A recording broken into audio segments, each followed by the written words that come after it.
কি হয়েছে গো পিসিমণি? এত হইচই কিসের এখানে? আবার কি সমস্যা হলো? এই যে মূর্তিমান সমস্যা,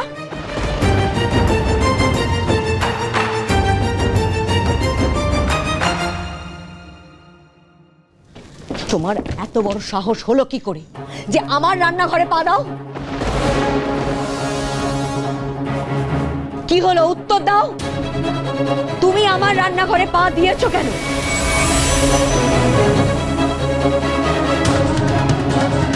কেন এসেছো আমার রান্নাঘরে?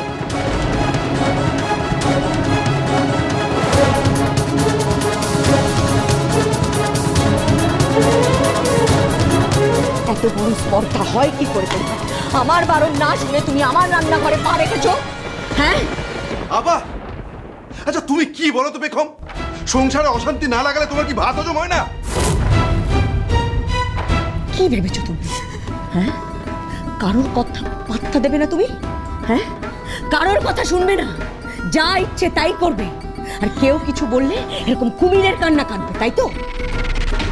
এটা আমার সংসার বেগম, তোমার ঔদ্ধত্য আমি কিছুতেই সহ্য করবো না, বলে দিলাম, কিছুতেই না। বড়, তোর কি বোধ বুদ্ধি লোপ পেয়েছে? এদিকে এদিকে। আরে বাবা মা বাড়িতে রয়েছেন, তমালিকা বেচারি চোট পেয়েছে কোমরে, এর মধ্যে কি সামলাবে, হেসের কি ঠিক নেই, তার মধ্যে তুই চেঁচামেচি ঝগড়া কেন, চিৎকার করছিস কেন? শান্ত হ না একটু। আমি শান্ত থাকতে পারছি না দিদি ভাই। কেন পারছিস না? পারছি না। কেন? তোমাদের বেগম আমাকে শান্ত থাকতে দিচ্ছে না। এই মেয়ের চোখে আমি সর্বনাশ দেখতে পাচ্ছি দিদি ভাই, সর্বনাশ।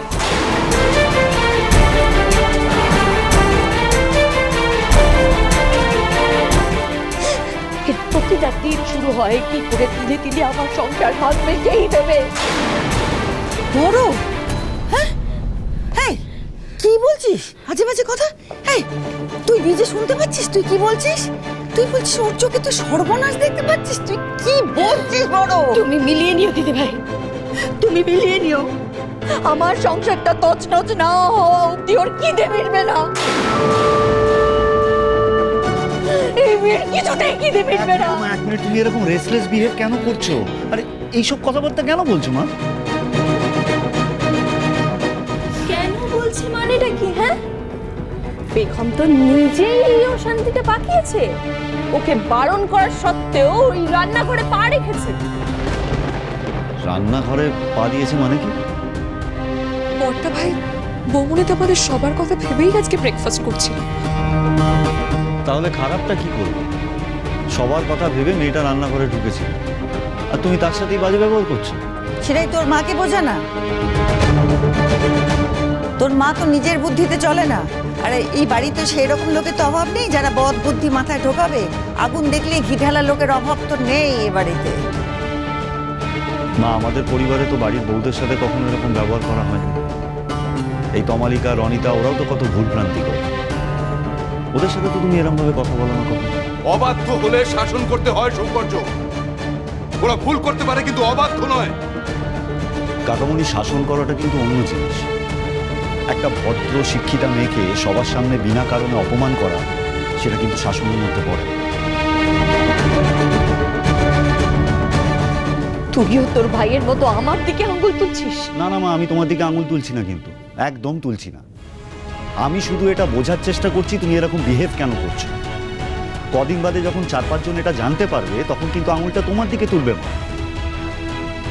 আর এই যে বেগম, যাকে নিয়ে এত ঝামেলা, নেহাত একটা ভদ্র সভ্য মেয়ে, তাই জন্য চুপচাপ আছে। একবার তোমরা ভেবে দেখেছো ও যদি মুখটা খোলে তখন কি হবে? এটা কিন্তু ভাবার বিষয়।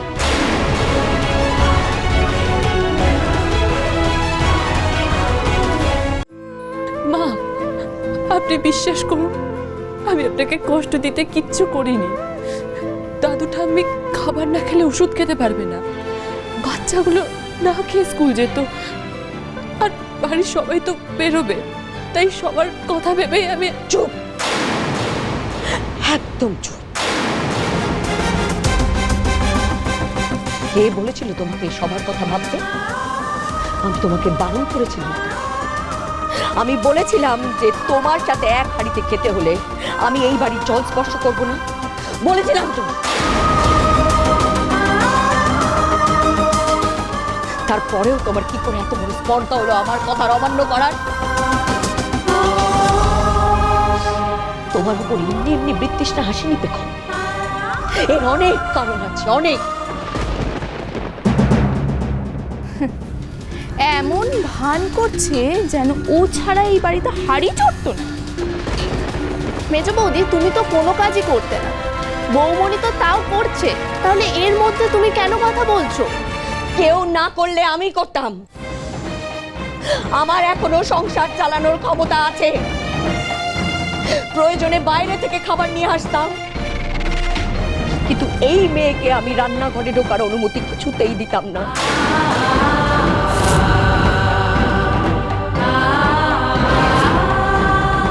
কি করে বোঝাবো মাকে? আমি শুধু ভালো করতে চেয়েছিলাম সবার। এই মেয়েটার না ধান্দাই থাকে এই বাড়িতে অশান্তি পাকানোর, আগুন লাগানোর। সারাক্ষণ একটা সুযোগ খুঁজে, ইচ্ছে করে করে গো বড় মা, ইচ্ছে করে করে।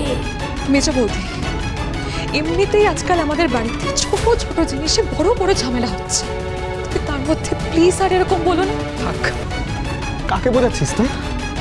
মেজো বৌদি, যে মানুষটা প্রত্যেক পদক্ষেপে বৌমনিকে অপদস্থ করছে, তাকে দোষী সাব্যস্ত করার চেষ্টা করছে, তুই তাকে বোঝাচ্ছিস?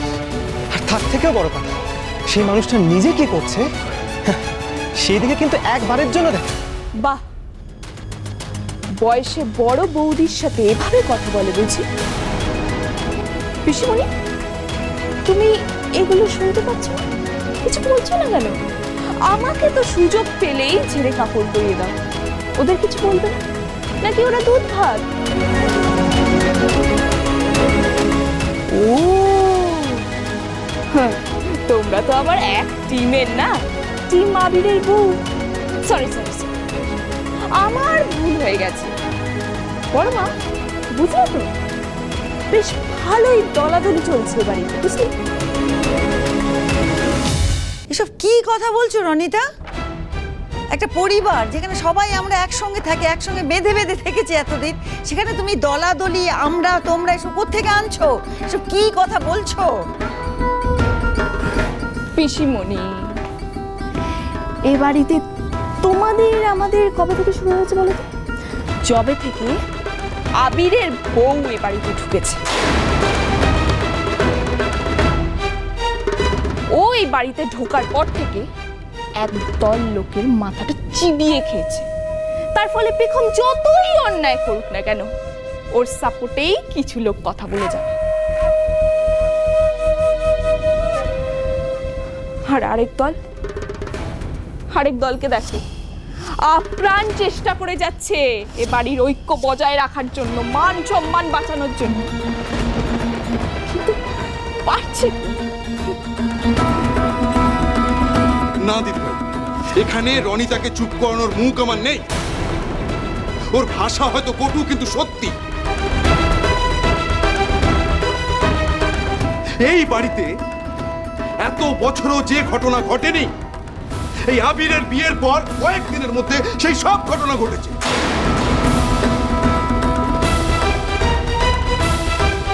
জানি না ভবিষ্যতে কত অশান্তি আমাদের সহ্য করতে হবে। ঠিক বলেছিস পার্থ, এ বাড়িতে এতদিন পর্যন্ত যা হয়নি সেই সবই ঘটছে, সেই সবই আমাদের দেখতে হচ্ছে। ভাগ্যিস বাবা এখানে নেই, এই কথাগুলো শুনছে না, থাকলে মানুষটা খুব কষ্ট পেত। এত সব কথার আর কোনো প্রয়োজন নেই। এই মেয়ের হাতের রান্না খাওয়া তো দূর, আমি ওর মুখ দেখতে চাই না পর্যন্ত।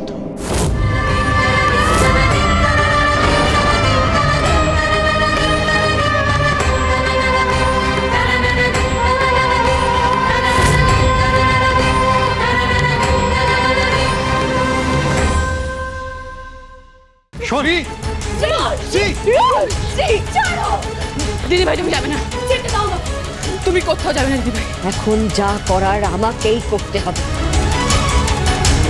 মা,